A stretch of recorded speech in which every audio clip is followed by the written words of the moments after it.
Shalom, Bapak Ibu Saudara-saudara yang dikasih oleh Tuhan. Salam jumpa kembali dengan saya di acara Biola yang biasa ditayangkan di setiap hari Senin.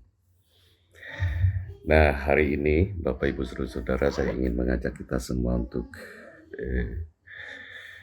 belajar tentang apa itu orang kecil di mata Yesus. Jadi kita akan coba mengulas dari berbagai kisah di Alkitab, lalu kita coba tarik di dalam kehidupan real kita. Nah, saudara-saudara, saya ingin mengajak kita semua untuk mengingat kisah tentang seorang janda tua yang memberikan persembahan 2 peser. Kisahnya ini menarik untuk kita pelajari bersama. Ya. Nah, bagaimana ceritanya, saudara-saudara? Nah, suatu hari Tuhan Yesus memperhatikan setiap orang yang masuk ke tempat ibadah. Dan dia mengambil posisi di dekat tempat persembahan yang digunakan sebagai persembahan. Nah, kali itu Tuhan melihat siapa saja dan apa yang dipersembahkan oleh orang-orang.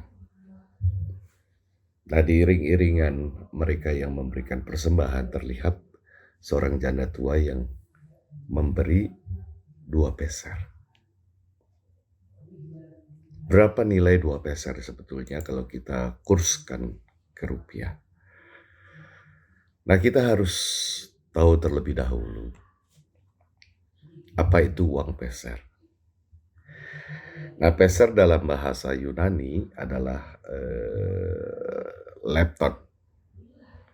Ini adalah mata uang terkecil di antara orang Yahudi.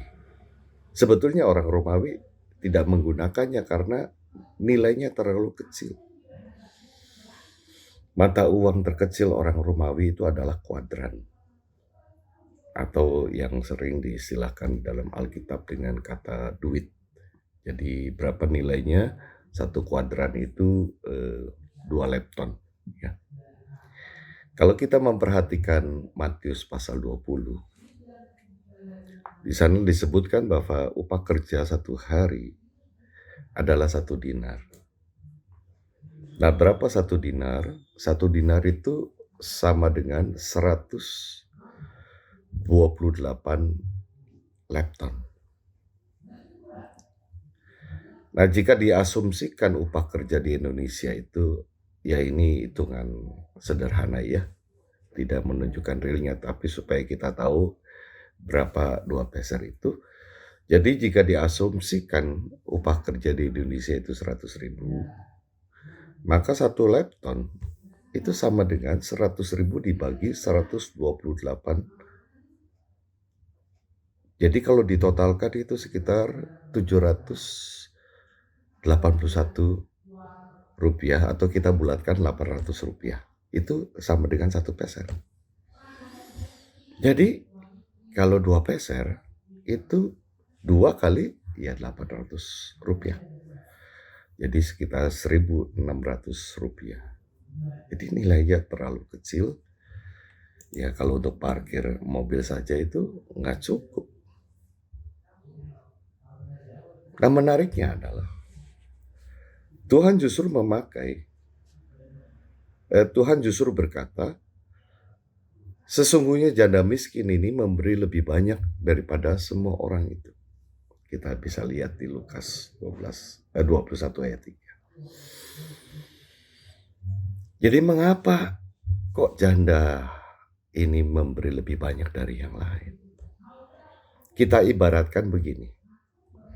Kalau orang lain memberi persembahan seperti mengambil air dengan gayung di bak. Dan gayung itu dipersembahkan. Nah, apa yang terjadi di bak, saudara-saudara? Air yang diambil di bak itu masih tersisa banyak air. Nah, sedangkan janda miskin itu harus melap bak itu dengan lap sampai kering. Padahal lap itu hanya basah. Lalu lap itu diperas. Dan air yang keluar dari perasan itulah yang diberikan sebagai persembahan. Bak itu sudah kering. Tidak ada persediaan air lagi.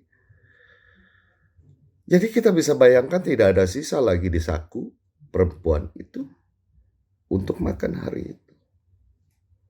Tetapi 2 peser itu dipersembahkan seluruhnya.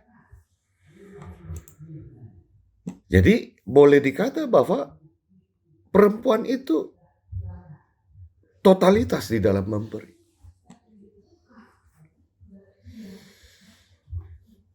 Cara Tuhan memuji janda miskin itu merupakan salah satu sikapnya terhadap mereka yang disebut sebagai orang kecil.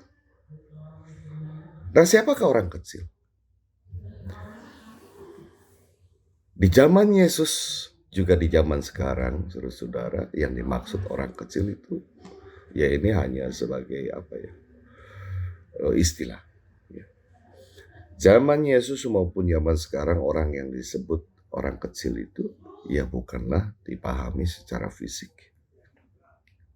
Anak-anak atau yang berperawakan atau bertubuh kecil, bukan itu. Tetapi orang kecil adalah mereka yang dianggap kecil oleh sesamanya. Mereka yang selalu dipandang sebelah mata, diremehkan. Kenapa mereka dianggap kecil atau diremehkan? Ya bisa jadi karena status sosial ekonomi yang rendah. Entah karena pendidikan mereka yang rendah, entah karena penyakit tertentu sehingga orang itu dikucilkan atau diabaikan. Atau karena dosa tertentu sehingga orang itu harus tercabut dari komunitas. Nah, ini yang menariknya adalah Alkitab mengisahkan banyak peristiwa di mana Yesus memberikan perhatian besar kepada kaum yang kecil dan lemah. Sejurus itu, ia juga memberikan apresiasi yang begitu tinggi kepada mereka. Yang pertama, kita ingat cerita tentang perempuan Samaria. Perempuan Samaria itu pergi ke sumur ketika orang-orang sudah tidak ada, dan kebetulan Tuhan Yesus ada di situ. Kenapa ia berada di sumur itu ketika orang-orang nggak ada? Perempuan itu. Ya bisa jadi ia malu dengan masa lalunya, sehingga merasa tidak nyaman jika berada di tengah keramaian. Ya bisa kebayang saudara-saudara, kalau orang punya masa lalu, boleh dikatakan begitulah gitu ya.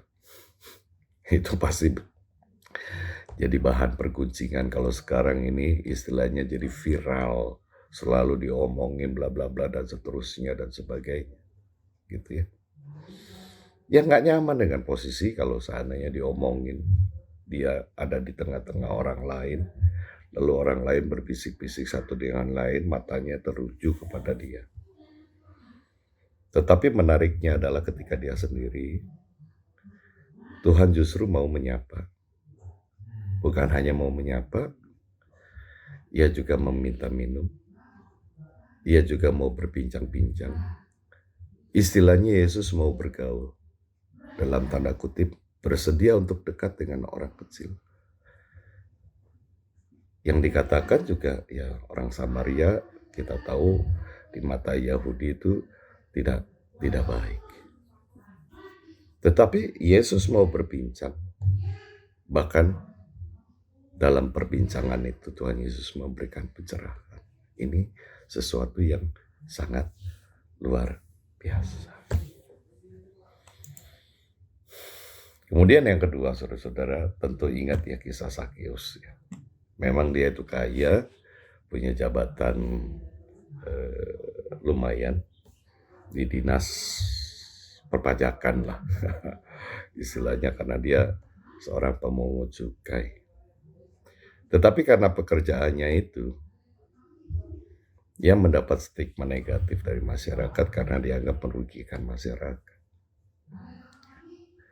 Dan karena stigma negatif, dia tidak mau Tidak banyak orang yang mau bergaul dengan dia. Istilahnya dia disingkirkan. Itulah sebabnya mungkin karena perawakannya juga kecil, harus berhadapan dengan orang-orang gede. Ketika Yesus datang, dia harus cari akal supaya Yesus mau memperhatikan dia. Dan bersyukurnya Tuhan Yesus melihat karena Zakius naik ke atas pohon.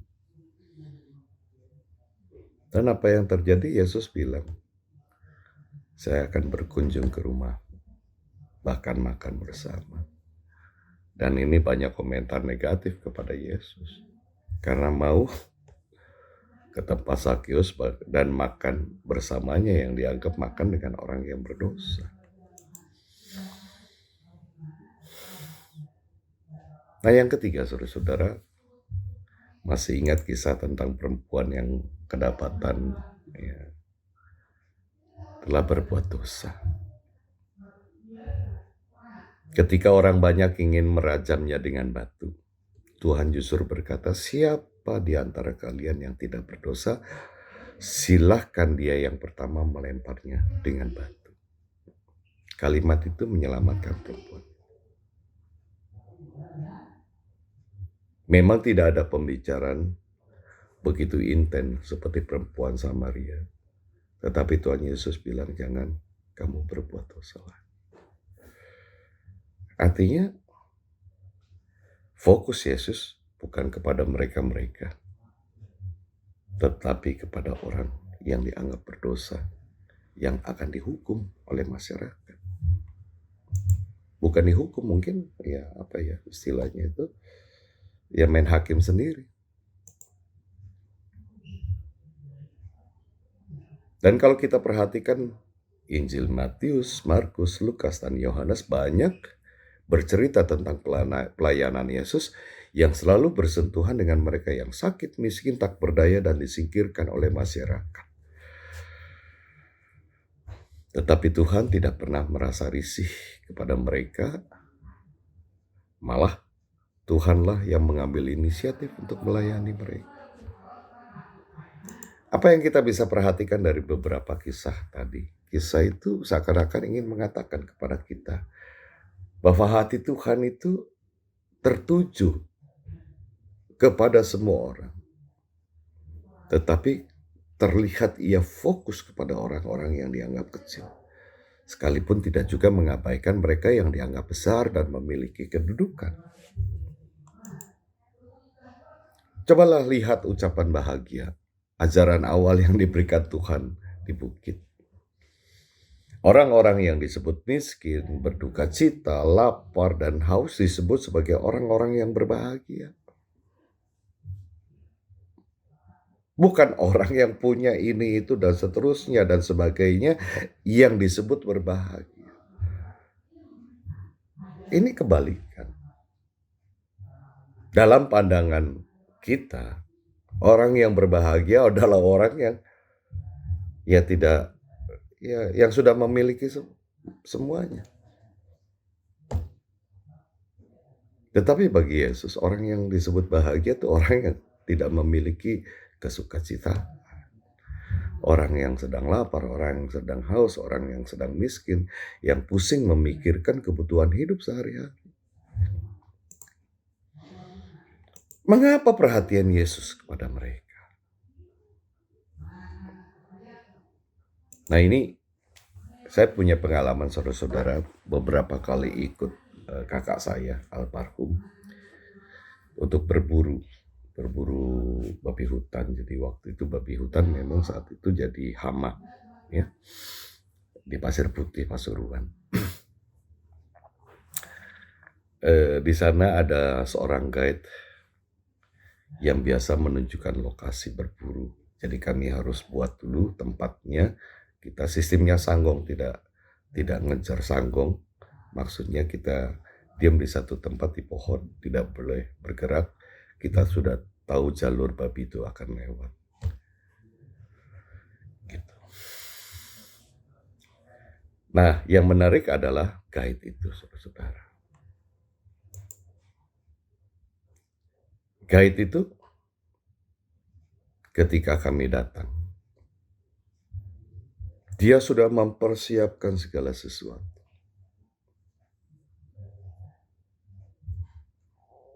Makanan, bahkan boleh dibilang berlebihan, lebih dari apa yang kita biasa makan di rumah.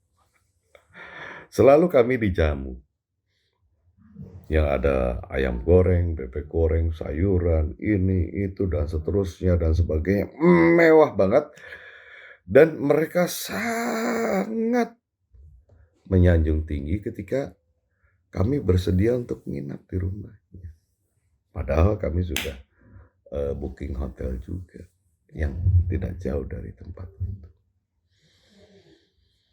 Padahal guide itu menerima upah tidak seberapa kalau dibandingkan dengan apa yang telah dikeluarkan. Yang dikeluarkan itu jauh lebih banyak. Tetapi saudara-saudara, dia tidak merasa rugi. Kadangkala upah yang kami berikan juga tidak mau diterima. Nah, saudara-saudara, saya membayangkan begitulah gambaran orang kecil. Guide ini orang sederhana, bukan orang yang punya rumah mewah. Rumahnya sangat sederhana. Bahkan beberapa dindingnya itu terbuat dari bambu.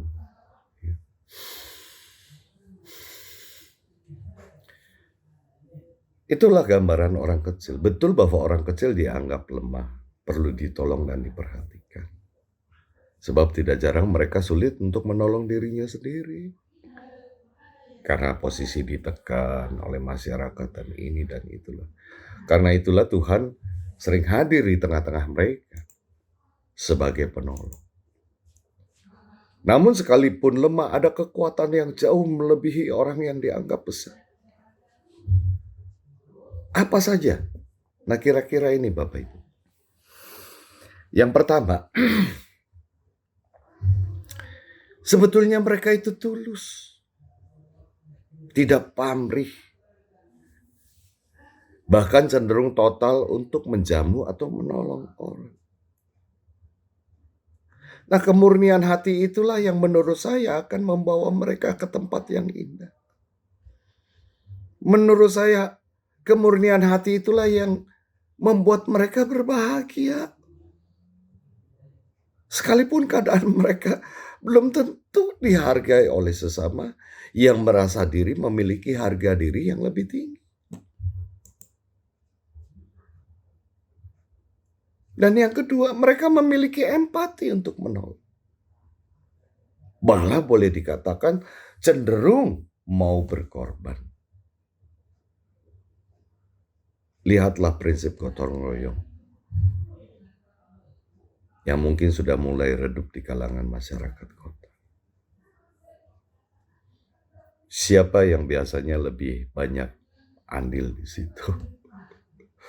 Kalau di perkotaan misalkan ada gotong royong, kemudian dapat jadwal giliran untuk jadi jaga malam.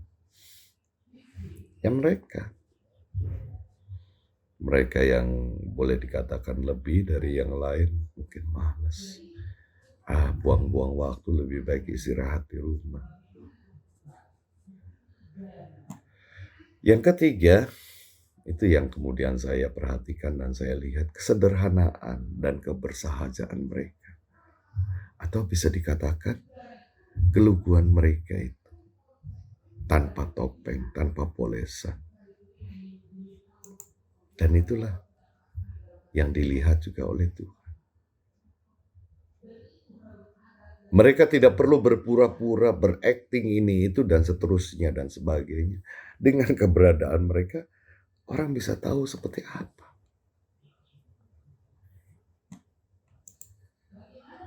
Nah, dengan karakter yang demikian,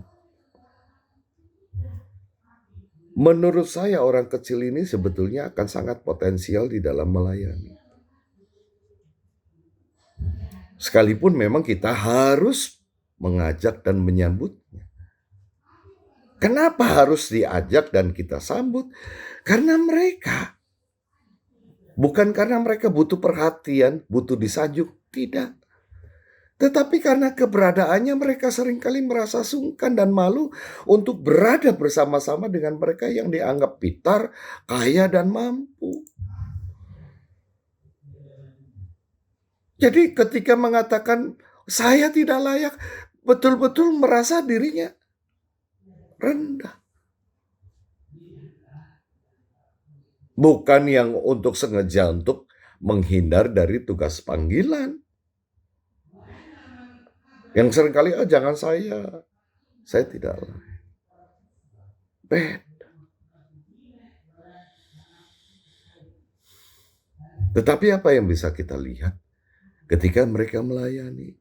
Sungguh luar biasa. Justru mereka lah yang memiliki hati untuk melayani dengan tulus, bahkan tidak jarang mereka lebih banyak berkorban. Ya, terutama waktu yang seharusnya untuk mendapatkan penghasilan. Ketika terlibat di dalam pelayanan, dia mau memberikan waktu jauh lebih banyak daripada yang lain.